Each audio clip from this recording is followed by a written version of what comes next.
It's been 1 year now since the StoryCorps project went on the road. Everyday Americans from communities across this country have been talking about loved ones, friends, and their lives.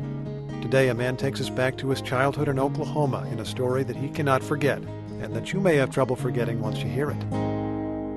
The man's name is Dan E. Andrews, Jr. He grew up 7 blocks from the train tracks in Lawton, Oklahoma. His childhood was formed by the Great Depression, a time when his community used its ingenuity to get through. Here, Mr. Andrews speaks with his daughter, Mary McCormick, about the time that his ingenuity and courage were put to the test. You grew up in the Dust Bowl and during the Great Depression. Can you tell me the scariest moment when you were a little boy? It was during the Christmas vacation, and it was really, really a cold winter. The snow was really heavy, and my friend, his name was Joe, I would help take care of his little brother, and I'd help him pick up coal along the railroad track. And one day, I went by his house to get him, and we wanted to play in the snow, and his mother says, no, you've got to go get coal. And what he did was he would walk along the Frisco track, starting at the station, and when the engine was about to pull out of the station, the fireman would throw a lot of coal into the boiler to try to get the engine going. And he would just shovel it in, and some of it would fall on the floor into the right-of-way. And Joe would take a bucket and walk along the track and pick up that coal and take back home. But now to tell you about the experience. We were walking along the track, but all of the coal had fallen down in the snow, and we couldn't find very much. And so on down the track a little bit farther was a trestle that crossed a big gully.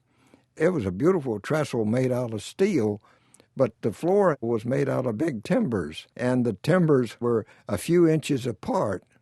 And so he said, well, maybe there's some on the other side. Let's go ahead and cross.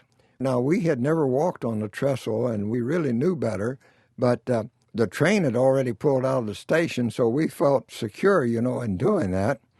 And we started walking across the trestle, and suddenly we could feel the tracks shaking, and we heard the train whistle, and way behind us was an express train that was coming through, and we didn't know about it. And it was whistling like crazy, and so he grabbed his little brother's hand and started to run, and the little brother's foot slipped and fell right between the crack. And here we were in the center of the railroad track, and his little brother had his foot stuck. And Joe kind of panicked and ran off the end of the thing, and I got down and I tried to pull a little boy's foot out, and I lifted him up till he cried because his leg hurt, and I realized, my goodness, this is desperate. And suddenly it occurred to me to unlace his shoe.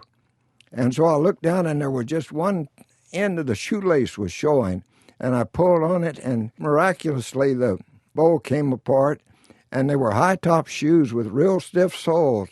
And I took my index finger and I scrubbed at the shoelaces and loosened them and pulled his foot out and grabbed him up and took him in my arms. And I ran off the trestle, and we got down the side of the hill. And just as the train went across, the steam from the engine showered us. And we were... Boy, if you don't believe that there's a guardian angel. He saved his life. I was so thankful.